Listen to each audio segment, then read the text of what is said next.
વિદ્યાર્થી મિત્રો, આજે આપણે સ્વાધ્યાય 1.4 જોવાના છીએ. એનો પહેલો દાખલો, વિભાજનના ગુણધર્મનો ઉપયોગ કરી સાદું રૂપ આપો. તો વિદ્યાર્થી મિત્રો, પહેલાં વિભાજનનો ગુણધર્મ તમને આવડતો હોવો જોઈએ. ઓકે, હવે જોઈએ તો પહેલો દાખલો, કૌંસમાં 6/7 ગુણ્યા 3/4 કૌંસ પૂરો વત્તા 6/7 ગુણ્યા 11/4. હું તમને સમજાવવા માટે અહીં રકમ લખી દઉં છું. સરસ મજાનું સમજાવીશ. એક દાખલો સમજશો તો બધું જ તમને આવડી જશે.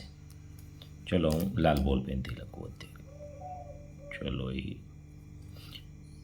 6/7 ગુણ્યા 3/4 કૌંસ પૂરો વત્તા 6/7 ગુણ્યા 11/4. વિદ્યાર્થી મિત્રો, લખવું જરૂરી નથી, પણ સમજીને લખો તો કાયમ યાદ રહેશે. અહીં જોઈએ, એક કૌંસ છે અને આ બીજો કૌંસ છે, બંને વચ્ચે સરવાળો છે. બંનેમાં સરખું શું છે તમે ધ્યાનથી જુઓ તો અહીં પણ 6/7 છે અને અહીં પણ 6/7 છે. તો 6/7 આપણે કોમન લઈ લઈએ તો આવું શું વધે? તો 6/7 જતા રહ્યા તો આવું શું વધશે? આમાં 3/4 પડ્યા રહ્યા. અહીં વધતા એમના એમ. અહીં શું રહ્યું? 6/7 તો જતા રહ્યા છે તો 11/4. બસ આ મહત્વનું છે. હવે શું થશે? 6/7 છે એને એમના એમ રાખો. હવે આ કૌંસનું સાદું રૂપ આપવાનું, 3/4 વત્તા 11/4. હું બંનેમાં છેદમાં 4 છે એટલે સમછેદી છે તો આમાં શું થશે? સીધો જ 4 કરી દેવાનો. અહીં 3 વત્તા 11 કરી દઈશું આપણે.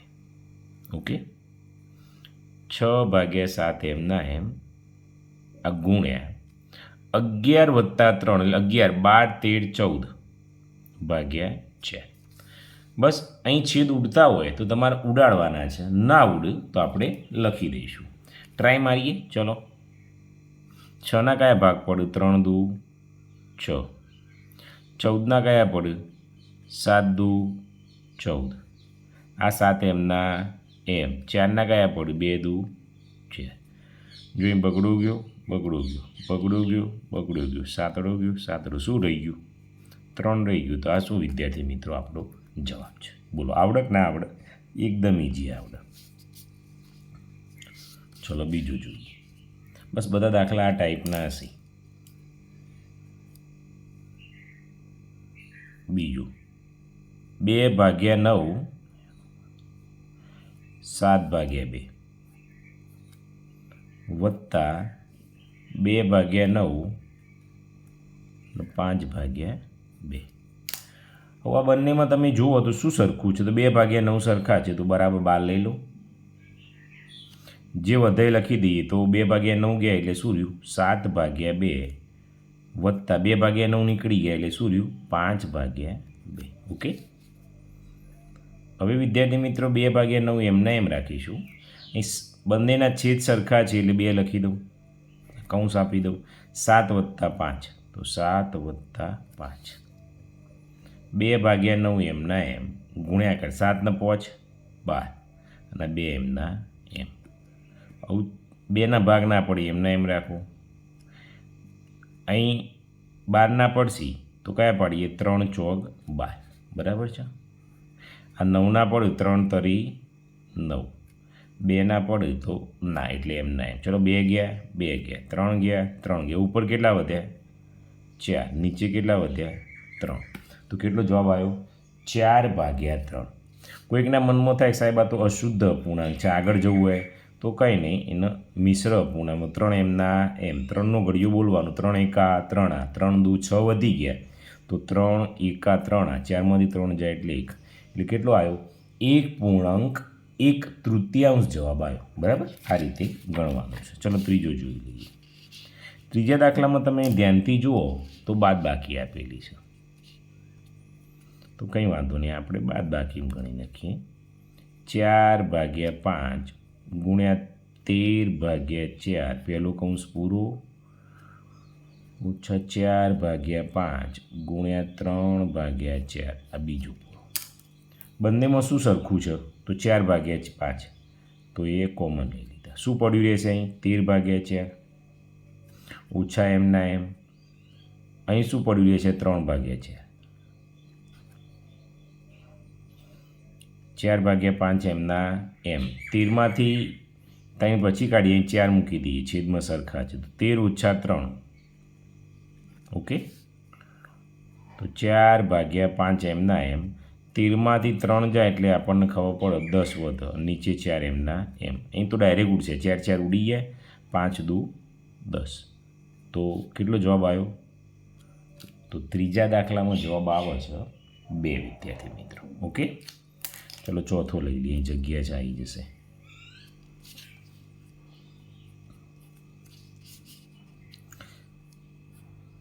સાત ભાગ્યા 9 ગુણ્યા 19/5 કૌંસ પૂરું ઓછા 7/9 4/5. હવે તમે વિદ્યાર્થી મિત્રો અહીં જુઓ તો બંનેમાં શું સરખું છે? 7/9 છે તો કોમન લઈ લો, તો શું રહેશે? 19/5 પડ્યા રહે. ઓછા હોય તો ઓછા કરવાના. અહીં 7/9 નીકળી ગયા એટલે 4/5 રહે. 7/9 એમના એમ ગુણ્યા અહીં 5 છેદમાં સરખા છે એટલે મૂકી દો, તો 19માંથી 4 કાઢવાના છે, તો 19 - 4. તો 7/9 19માંથી 4 જો એટલે 15 અને 5 એમના એમ. છેદ ઉડે છે? ઉડે છે. કઈ રીતે? જુઓ, 5 તરી 15, 3 તરી 9, તો ઉપર શું વધ્યું? 7. અહીં લીટી લંબાઈ દો, ઉપર 7 વધ્યા, નીચે 3 વધ્યા. આના પાછું શું? અહીં લીટી કરી દઈએ એટલે ભૂલ ના પડે આપણી. જેને બીજી ભાષામાં કરવું હોય તો 3 એમના એમ. 3 × 3 = 3 × 2 = 6, 3 તરી 9 વધી જશે એટલે 3 × 2 = 6. 7માંથી 6 જાય એટલે 1, તો 2.1/3 એવો વિદ્યાર્થી મિત્રો જવાબ આવશે. આ તમને આવડવું જુઓ. ચલો 4 દાખલા આપણા કમ્પ્લીટ થઈ, જગ્યા છે લઈ લઈએ પાંચમો. 5 અને 6 સુધી પૂરું કરી દઈએ, બરાબર છે વિદ્યાર્થી મિત્રો? ઉતાવળથી ગણવું બહુ મહત્ત્વનું નથી, પણ તમે સમજી વિચારો અને ગણો તો પરીક્ષામાં કામમાં આવશે. ચલો 2/5 ગુણ્યા -3/12 મોટો કૌંસ પૂરો કરી દઈએ વત્તા મોટા કૌંસમાં 2/5 ગુણ્યા 5/12. દાખલો તો સેમ જ છે, બંનેમાં શું સરખું છે? 2/5 અને 2/5. તો 2/5ને કોમન લઈ લો, શું પડ્યું રહેશે? -3/12 પડ્યા રહે. અહીં વત્તા એમના એમ અને 5/12 પડ્યા. એ 2/5 એમના એમ ગુણ્યા અહીં 12 છેદમાં સરખા છે તો મૂકી દઈએ. તો અહીં જુઓ તમે, -3 + 5 છે તો એમના એમ. 2/5 એમના એમ. -3 + 5 તો 5માંથી 3 જાય એટલે 2 આવે અને આ 12. હવે છેદ ઉડે છે તો તમે જુઓ તો 2 × 6 = 12, 2 તરી 6, તો ઉપર શું વધ્યું? કંઈ નહીં. ઉપર કંઈ નહીં એટલે 1, અને 5 ને તરી 15, તો 1/15. ઓકે, ચલો છઠ્ઠો જોઈ લઈએ.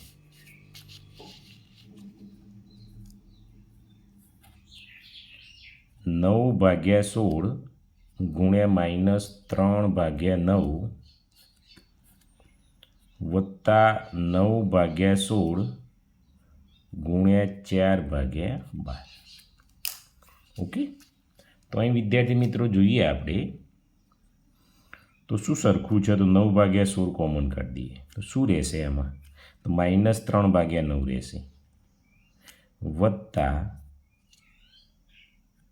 4/2. આ દાખલો થોડો ભારે પડશે. જો તો રકમ બરાબર જ છે ને આપણે?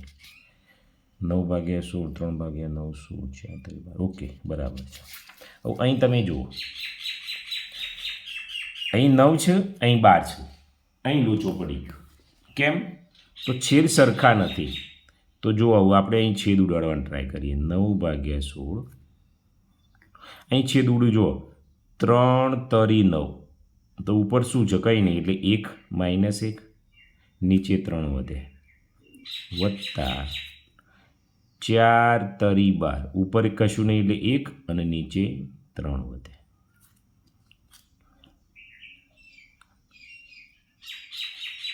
બંનેમાં છેદ સરખા થઈ ગયા, બસ તો આપણું કામ પૂરું. હવે તો 3 મૂકી દઉં. ઉપર કેટલા થયા?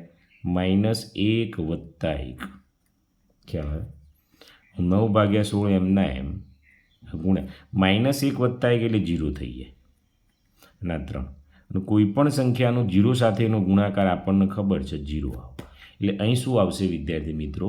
0 જવાબ આવશે. ઓકે, અહીં આપણે પહેલો દાખલો તમારો પૂરો થાય છે. પછી નેક્સ્ટ વિડીયોમાં બીજા જોઈશું.